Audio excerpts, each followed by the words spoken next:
Well, good morning from my shop. Thanks for joining me. And hey, it's finally warming up outside. Like so many people in North America, gone through a long, cold spell. Yesterday it was above freezing. Today it's going all the way up to 10. That's 10 degrees centigrade, which I don't know what that is in Fahrenheit. 42 or something. I don't really know. But hey, that's the good news. Now we're going to do an alignment on this radio. The radio appears to be in very, very good shape. And the very first step I'm going to do, without even turning on the radio, is bend the pointer. The pointer is slightly bent. Now, let me just bring in a close-up camera here. We'll take a look at it. I'll show you what I'm talking about.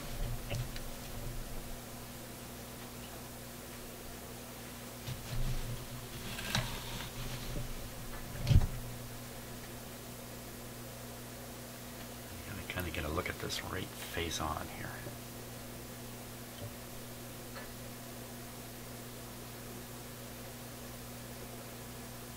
Get my camera to sit where I want it. Here we are. So you can see the upper pointer is slightly out of line with the lower one. The lower one looks perfect. The upper one looks like it's bent to the left, and a fair bit too. So now bending this back is actually a little bit scary. Even in this view, I can see what looks like a tiny kink in the metal right here. I'm going to take a much closer look. Let me bear with me a second here while I get my focus control box up here. Okay, we'll get right up close and take a real close look at it, because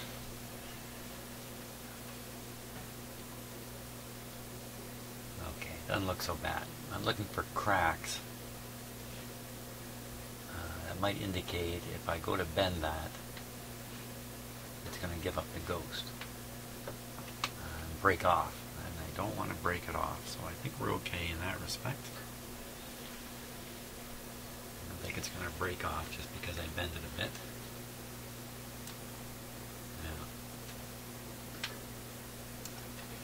You don't want to just grab the tip here and start bending, because there's a certain amount of flex in the metal, and that's just going to lead to difficulties in getting it correct. If I put a great big tool on there, it kind of blocks my view. So I'm looking at all my tools across here, trying to figure out which one would be the smartest one to use. Well,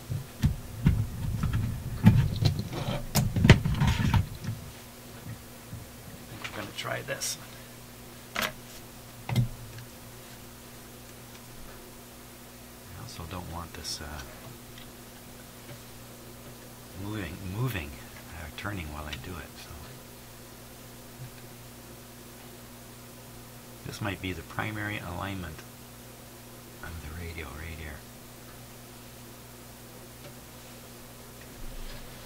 That looks pretty good.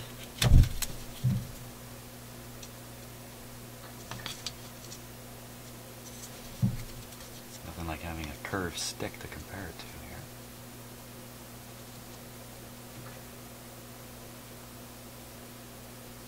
Well, I'd say it's not going to get much straighter than that. So that was a big operation. There we go. Now, I did find that the radio indication was off in the direction of the bend. So I've already corrected the dial to some degree just by doing that.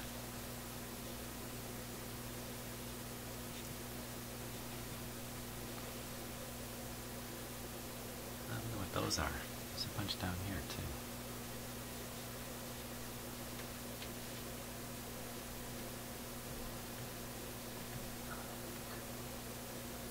I don't think I want to fiddle with those too much. Those marks, they're pretty subtle. I think when the radio's put together, they're probably invisible, especially with the light shining from behind, so I'm not going to worry about that.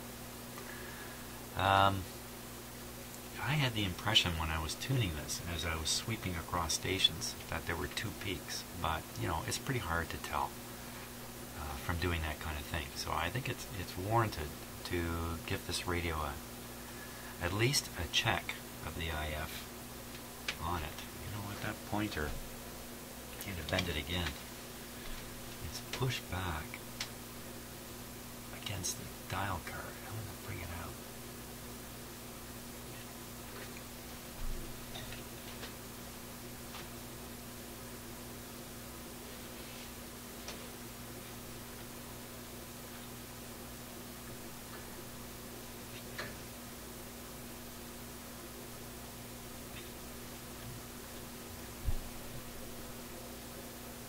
That's a stiff guy. Let me pull it down here a little further and get a little more leverage. Oh, there we go. There we are. Okay, just don't want it scraping against the card or it's going to put a skid mark on it at some point. Yeah, it doesn't look straight now. Let me check that again.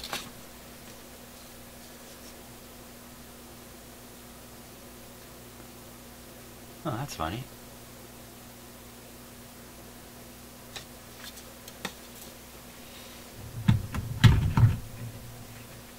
This thing's got a mind of its own. Okay, let's try and bend it back. Straight again.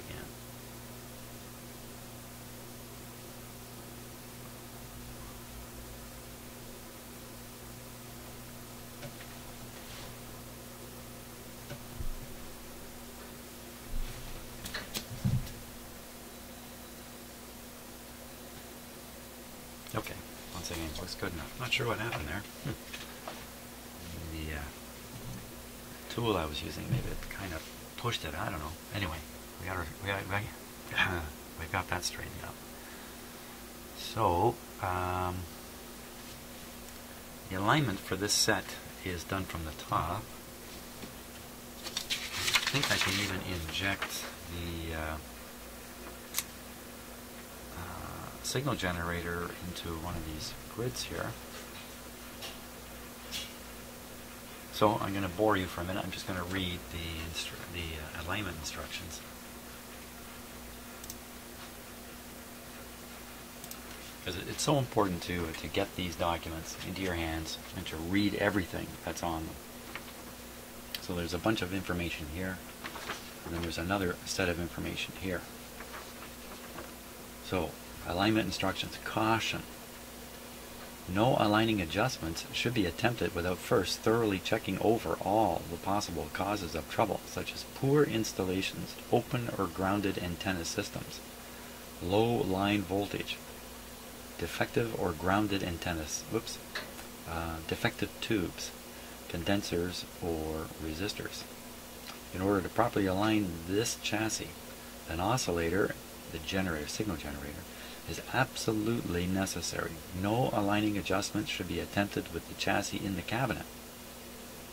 Remove the knobs and the two bolts which are used to fasten the chassis. All adjustments should be made with non-metallic screwdriver. Oh yeah? We'll see about that.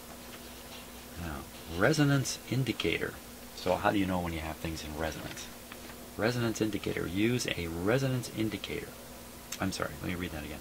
Use as a resonance indicator an output meter connected across the primary of the speaker input transformer or by means of an adapter between the plate and screen terminals of the Type 41 output tube. Use only enough signal to get a readily readable output. A low-range output meter or low scale of a multi-range meter should be used. Okay, but you know what?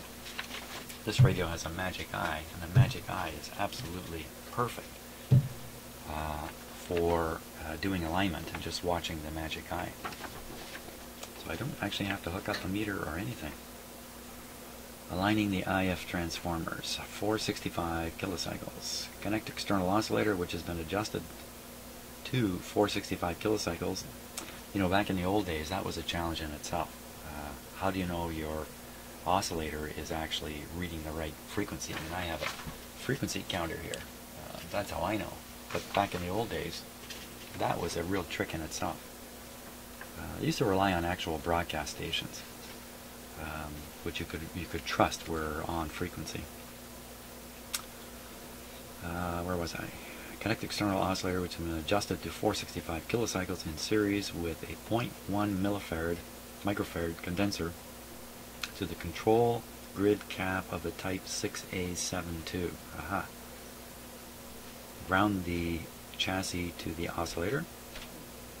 Adjust the output IF transformer, and then the input IF transformer to resonance.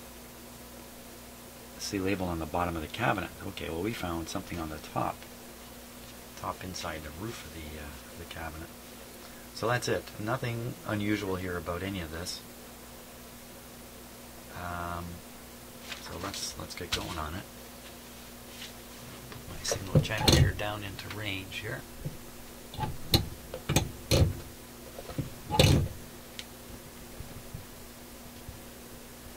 465. Okay.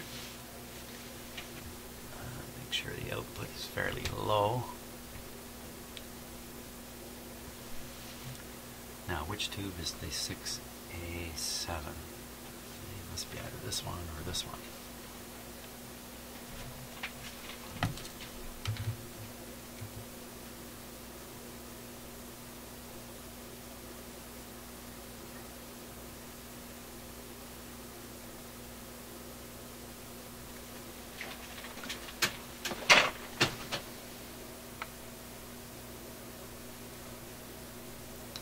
A7 is this guy here.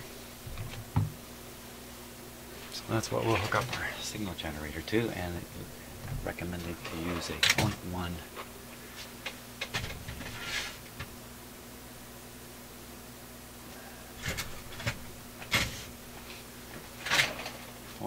capacitor. Get a 0.15 here, that's going to be fine.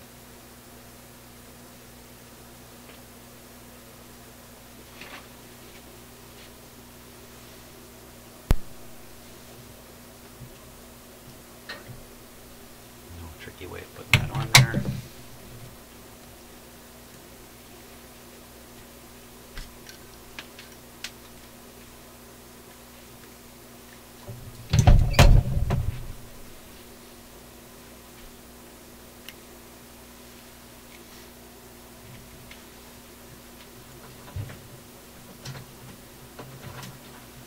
Okay, so that's ready to make a connection and ground to the chassis. Now this will be plugged into a isolation transformer while it's operating. It has a transformer. Let's just take a look at how the chassis is. It's grounded in here. Always good to become aware of it.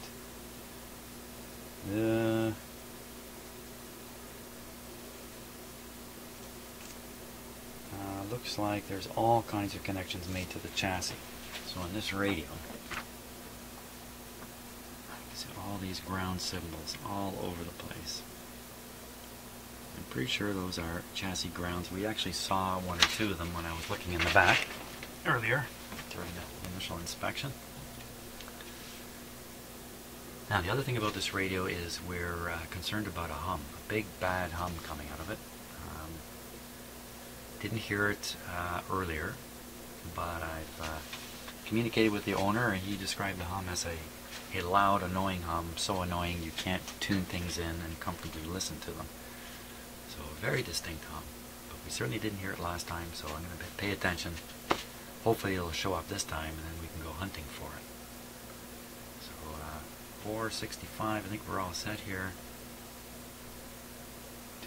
Oh, I've got this hooked up to the external antenna. I really don't want to. In fact, I'm tempted to take this wire off during this test, but I won't bother. Just put that big bundle of wire there, the antenna, and just put it over there. Just tune to a quiet spot. I think it's on 1010 right now. So here we go. Now let's plug it in first. Okay.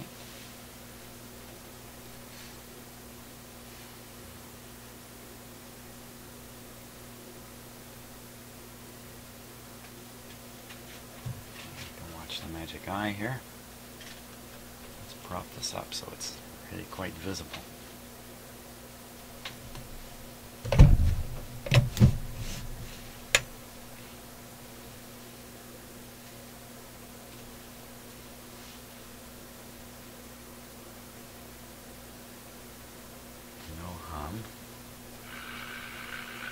interference though.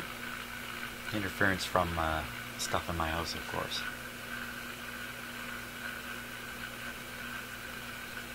It's very hard to escape that.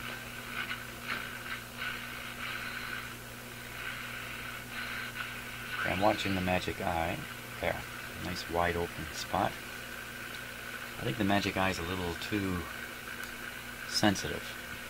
I noticed that in some cases when you're tuning it, the gap closes and actually overlaps a touch. Okay, we'll hook up the signal generator.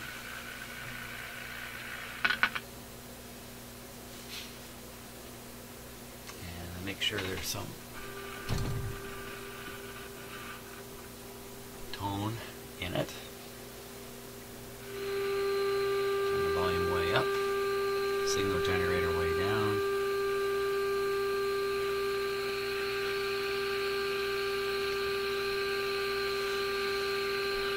Okay. Now we'll just tune the signal generator slightly back and forth across 465. See what we get here.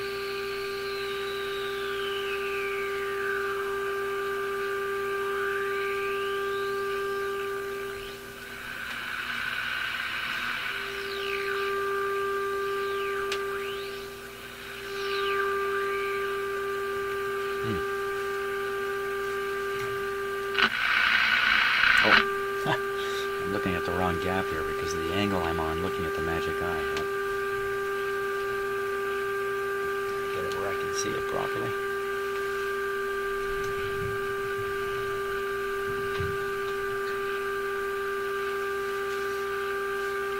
Let's try that again.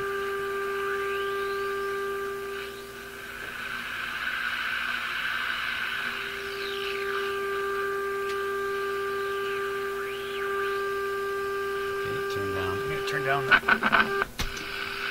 signal generator strength.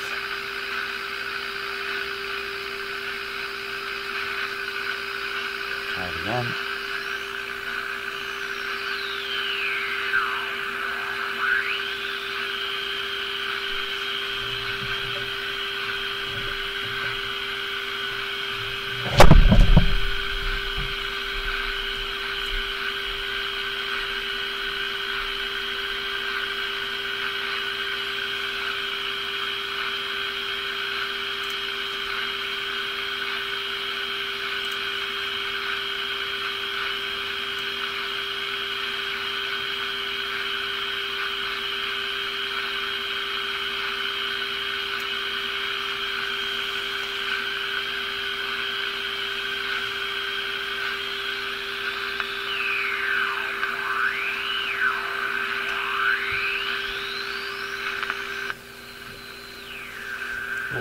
What just happened there?